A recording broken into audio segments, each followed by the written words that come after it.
So, welcome to another session of Just Me podcast. And today we're joined by the brilliant Ellen Roome. Ellen, please tell us, well, obviously we know who you are, but tell us more about your story, please. So 3 years ago, my son Jools, he's actually Julian, but everybody knew him as Jools, took his own life. I came home to find him not breathing, which was horrific. But we then went through the process of an inquest, which I've never been involved in that in my life. We assumed that we'd turn up at the inquest and be told what happened. I mean, obviously, we knew how he took his life because I found him, but we didn't understand why. And there was no sign of any bullying offline. There was no mental health issues. Not one teacher, not one family member, nobody saw any issues. And and the only thing we didn't try was his social media. So the police took his phone on the night he died, and I said to the police at the time that night, I said, use facial recognition while Jules' body is still here, and set yourself a pin. And they refused. They said, we're not tampering with it. And I said, you do it, just set a pin so you can get into it. Because I just knew there would be some sort of answer on that. The Yeah. night he died, I thought that. And then they didn't. And then they said, well, hook it up to the forensics machine. The forensics machine wasn't working, so it was never looked at forensically. And then 4 or 5 months later, Jules's friend said, try spelling out his name in numbers. And we got into his phone. Wow. I now know that information on social media is only stored on the device for 90 days. So Right. when the police got into it, again, forensics didn't look at it. The detective who was handling the case said she was looking through it. She didn't uncover, which I now know, there were multiple TikTok, Instagram accounts, and Snapchat accounts. She didn't uncover that. And there's a half an A4 part in the inquest report that says Snapchat logged out, and then look through various things on TikTok, nothing to be concerned. From all my campaigning, I've learned that the videos that look like Minecraft, for example, which when I got the phone back, I went through everything I could at the time, but there's big blanks missing. And things like the Minecraft videos, she probably just thought was a gaming video, but actually, I now Mhm. know that the harmful challenges and things are hidden within things that look like Minecraft videos and other such games. So I just don't feel it was ever looked at properly. And that's the only thing that gave me the only thing that we haven't done to understand why he's not here. And as a parent, to try and live your life, not understanding why this normal, what everybody thought he was normal and happy, you know, boy took his life. Wow. And what else would you like us to know about Jules, you know, the teenager? He was very bright, Oh. very clumsy, just like me. We always used to blame my mum. She's incredibly clumsy, so we said it was Nana's fault first of all. I remember when I took it first, when he was first at reception in nursery, the teacher went, "Oh my gosh, he's so clumsy." I was like, "I'm so glad to see it." I was actually relieved because I thought, gosh, social services is going to be involved or something. He'd always end up with a bruise on a cheek or something, and but he was really bright, funny. Um, he had a very quick wit about him. His science teacher the other day, actually, they planted a tree at his secondary school, and the No. science teacher said we used to try and out pun each other.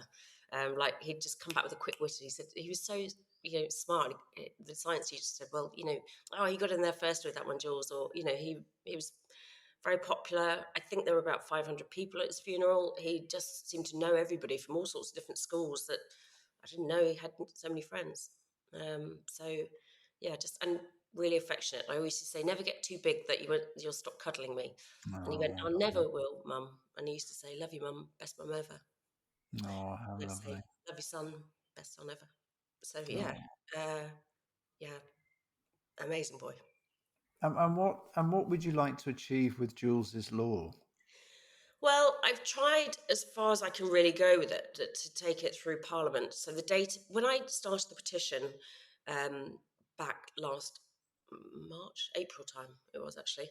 I had until November to get 100,000 signatures to make sure it was heard in Parliament, and then because of the general election, they Mhm. closed it early, and I only had until the end of May, and we managed to get 126,000 signatures. It was about 115,000 in 10 days, which was a bit crazy. It was the 21st of May, which was my birthday, and I said, I want one wish, somebody just please sign my petition. And everybody seemed to have jumped on back of it, that as parents you have no legal right to see your child's social media, which I just find bizarre. For a child that I'm responsible for, I'm not Mm, entitled to see it. If I'd gone to the school, we went through his school books, we went through medical things, we went spoke has he seen the counsellor at school? He hadn't. We were entitled to know mm. everything but his social media data, which Wow. is just, I think it's so wrong. um, so after that, the King's speech, they brought out the data bill that was coming back in, Mm, which wasn't there when I was petitioning. So the data bill is due to get royal assent soon, and that will allow the coroner to request brilliant. the social media data. My argument, I met with the ministers, the Home Office, Minister of Justice, and the Secretary of State a couple of weeks ago, and I said my argument is only if it's requested. So, like in my case, nobody requested it. If it needs to be compulsory that is actually done, and the Mm, one of the ministers is trying to. I said, you need some training with the police. All of the police forces in England have different training, which I find bizarre. So if they don't get trained on what to look for, it might not be requested. And wow. I still think there's a gap there. And also I raised as well, it only covers children up to 18. And I said, what if you've got somebody that's 18 with a mental age of 14 and it doesn't cover them? So, and I just think they could change that. It's probably one word, isn't it? Children to Yeah. people. I'm sure it can't be that difficult to adjust it. Um, but yeah, it's progress for newly bereaved parents. But because Jools has had his inquest, I can't use that law for me without going to the High Court. So none of it. So no retrospective No, cases at all. no. And I said that to them when I was with ministers. I said, okay, this is great for newly That's bereaved great. parents, but what about me? And they said, without going to the High Court, you can't do it. So I've started that process. Have you? Yes. I was told it was going to cost £86,000. And I crowdfunded for some of it, but I always feels like begging. I hate it. Yeah. I hate asking for that bit. So I have a lawyer that's helped me, who said he'll help me do the forms. He's found a barrister that will happily look over the forms. But I'm basically going to go Erin Brockovich style and see Are how you? much I can do Yeah. myself. Yeah. Yeah. Um, and see and try. The worst I can get is a no, and I don't succeed. But if you don't try, you never get there, do you? So you've got to try. And what advice would you give to parents who have, young kids or teenagers or even kids in their 20s? I would. I wish I'd had the conversation more. I wish I'd known more. So, I Mm, gave a talk recently about all the things I've learned. The on Snapchat, you've got a whole load of people following your kids, and you wouldn't have that with. I mean, it's rife with paedophiles and things. And if they've got live location on, you have got people knowing exactly where your child is. God, if I'd known that then, I would have been scaring Jules, mm, to get off it and not use it. And so there's things like that. What are they looking at? I thought TikTok was silly dances. I had no idea that you've got children seeing beheadings and all sorts. I'm shocked by what kids are seeing. And I was a naive parent that thought it was just silly dance moves and silly things they were watching online. I absolutely, yeah, it's partly my fault. I let him have social media. Um, but I will do my utmost from now on to try and change that. I don't think children should be seeing this, and it's not appropriate. So talk to your children about what they're seeing. but it's so hard, isn't it? Because you've got you had Jules is happy doing his thing, lots of friends. So there was at no point did you question any of the potential content that he could have been engaging with, did you? No, I didn't. I just naively didn't think that there were such harmful things they are seeing. I've since spoken to my friends, well, Jules's friends are all now 17, 18, and talking to them about Mm, what they've seen online shocks me. And I think wow. if I if I knew that then, and I have parents that now go home and talk to their kids, and they say, "Have you been talking to Ellen today?" Because they come back with this whole amount of information to ask them about this, ask them about their settings. Most of the kids have got the wrong ages on social media, Mm, which so although Instagram and things are saying they're bringing out teens accounts and things, well, that only works if they've got their yeah. right age in. So Yeah. I'll get the kids to show what age is on their apps, to at least get them some. online safety sort of securities that they're bringing out. Not enough, but they are starting to bring things in to help the teenagers. Wow. And how do you keep going when times get tough? Because I mean, I can't imagine, as a parent, as we mentioned just now, how do you keep going, Ellen? Um, I have cycles with grief that sometimes, and I notice it is when I feel like I can't get out of bed. Mm. Because I'm an early bird person, I like to get up, and when I feel like, oh, I can't bother to get up, that is my sign that I need to try and make myself. But I do struggle. I find gardening for me is a massive therapy. So even when I don't feel like doing it, I still try and make myself go out and being in touch with nature. And Mm. but it, but yeah, there are times that it's almost crippling. It's really hard. And then you get all the dates, the anniversaries. I'm already aware the run up to events hit you more than the actual day, I think. So I'm already aware that July Jules would be 18, and I'm already thinking, oh gosh, his Wow. birthday, and I'm already worrying about July. Um, but every birthday and anniversary, all his friends come round, and there's got a friend Oh, that dear. always makes a cake. But I think this year will be a hard one. Last year was hard as well because he should have been starting to drive, and all his friends were getting cars, and it was hard to not think there's not a car on the drive for you. Um, but I guess I'll always have those milestones that are hard. Yeah. And how much support have you had with Jules's law? I mean, how many other parents? Because I mean, you mentioned, didn't you, that people aren't aware, Yeah. but are people now becoming aware and realizing that there needs to be, changes made? Yes, I think they are. And I regularly get contacted by parents that say, I think this could have happened to my child too. Wow. All over the world that email me. I had one over Wow. the weekend. Um, and one I put in touch with a lawyer I'm dealing with in America. And she's actually joined our lawsuit against TikTok because she contacted me and she was so nervous to ring me. And when we spoke, she was like, I'm so pleased we spoke. And I said, you Wow. need to speak to this lawyer in America. She knows so much about social media. And so she's now joined our lawsuit because she'd seen my Jools Law campaign and thought, actually, that could have happened to my son. And I've been contacted by another mum who, well, it must be sort of 16 weeks ago, her son died, and the phone is in a queue to be looked at by the police. And I said, well, you're going to be too late. So I actually raised that with the Mhm. ministers in Parliament for them to pick up with, and they were going to look at her case and make sure that that was actually dealt with, because you can't have a phone sitting in a queue because the data will go after 90 days. In terms of legacy, with Jules's law, what would you like that to be for you and for him? I don't really care for me as such. Yeah. I love the fact that I get messages from all over the world. I don't know why I feel really emotional today. Um, I get emails from people all over the world. Australia that's heard about it. In Sweden or Switzerland, I can't remember which one now. Somebody was learning about Jaws in their science lesson and talking about the Wow. harms. And I think, gosh, I've always Mm. said if I can make something positive come out of the loss of my son, then that's what I aim to do. So yes, people are going home and talking to their kids, or they're learning about it at school about the dangers of Mm. social media and raising Jools. So I think that awareness that Jools is all over the world, but people are listening and hearing and hopefully talking to their children and hopefully making a difference. And are the laws the same around the world? I mean, you mentioned America and Australia with that access to social media data. Yes, exactly that. You can't get access. So we were recently in New York with a whole load of other bereaved parents last month, and they've got the children that are dying with, they have a big problem with fentanyl sales on Snapchat. Um, your child can access drugs within minutes via Snapchat.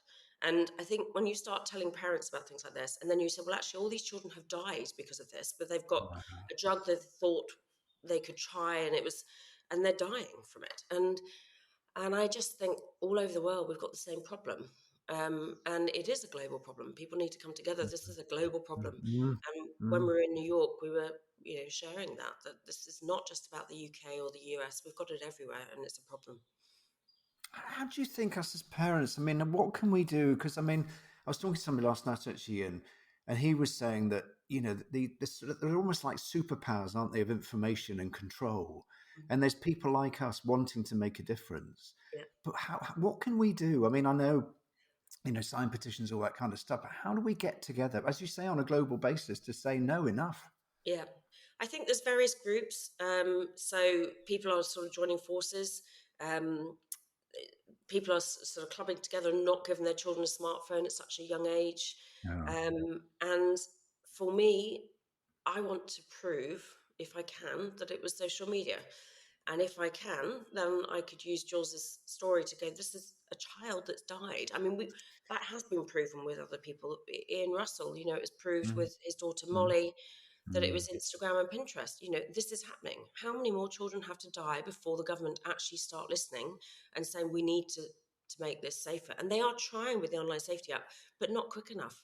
You've still got children being harmed or dying or seeing so much negative content that it's affecting their mood, and that needs to come from the government to regulate it. And mm. yeah, And Ofcom. and how Mm.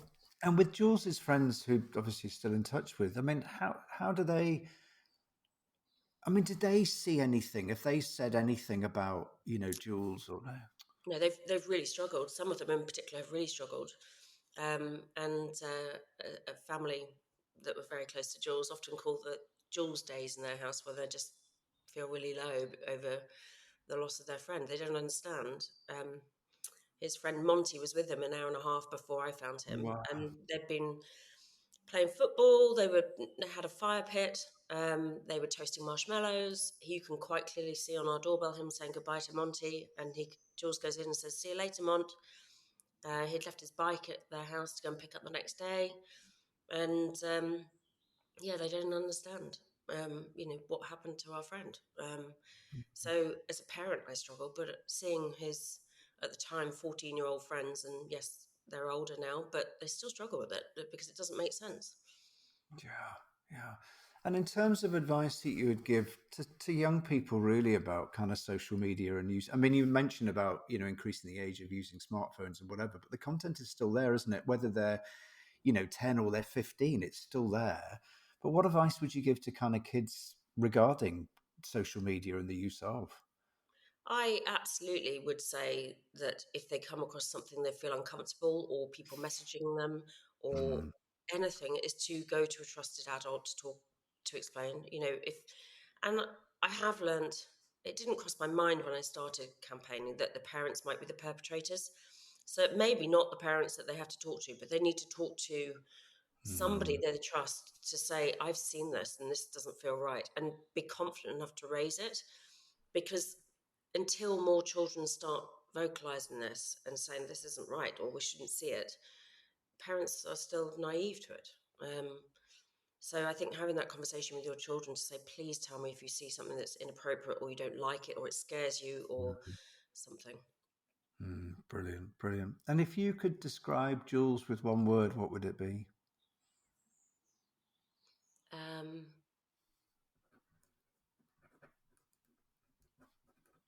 don't know if I can do one word. Just a ray of sunlight. He was always trying to Beautiful. make people happy. And after he died, one of his friends, the mum, told me that the daughter was having a particularly difficult time. I think she was struggling with depression. And Jules rang on the doorbell and said, "I just want to drop these in for whatever her name was."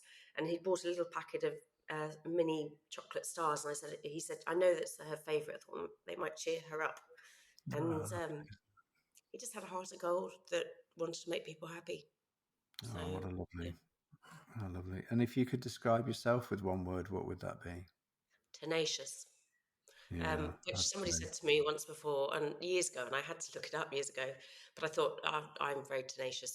I was very like that with my mortgage work. If somebody would say, I had a bit of a reputation. If somebody couldn't get finance arranged, they say, go to Ellen, she'll figure it out. And I'd sit there racking my brains about how I could make it work and which options. And I've just moved that from my mortgage world into my campaigning with Jools Law. Somehow I'll make it work, and somehow, hopefully, I'll succeed in the High Court, and one day maybe get answers. But I can't give up until I've tried. But also, you mentioned to me earlier about that, when you were at school, you kind of went down the engineering route and, there were what, three girls in your engineering course and people said, oh, you never do that. Yeah, But that kind of, that fight and that sense of kind of that has yeah, come from, you, hasn't it? it has, and I think I often, see people. I think when schools can be quite damning on children and say, "Well, you're never going to achieve something," that can make children go one way or the other. Either Yeah. very insular and think, "Oh, well, I'm not clever enough to do that," as opposed to, for me, it did the opposite, and I went, "I'll prove you wrong." And I think Mm, I've always, thankfully, had that. I've used, but there are times that you think, "Oh, it's like banging your head against a brick wall. I'm not achieving anything," and sometimes we all, as people, I think, go, "Oh, I can't do it. I can't do it." And then you find this new drive or this new fight to go, "No, come on, let's try again." But everybody in life has setbacks in one way or yes. another, and trying to find the tenacity to pick yourself up and keep going and Mm, try again. um, I don't know what I do when I get to the end of the journey, but I don't know. We'll see. Take take on the social media companies if I can prove it was ever them. um, absolutely. but Absolutely. yeah, you've got to keep trying, even though sometimes you really don't want to. And also, I also have learned is it's okay to rest. Sometimes when you feel like you're not achieving something, just pause, breathe, Brilliant. rest for however long, and then go again. But yeah, sometimes it can feel like you're not getting anywhere. Wow. And if you could go back to your younger self, Ellen, what advice would you give to yourself? I would have probably been try to be more confident. I was actually not very confident. Um, Always doubted myself. Always thought, well, can I do that? I had amazingly supportive parents that said, if you always, and I used to use this line with Jools, if you try your best, then that's all I ever ask for. And absolutely, if you do really try, and put everything into trying, then that's all you can ever do. And I wish I'd been braver when I was younger. That's lovely. Really lovely. Helen, oh, it's lovely meeting you. I mean, it really is. And thank you for your time and thank you for your honesty and sharing your story. Thank you.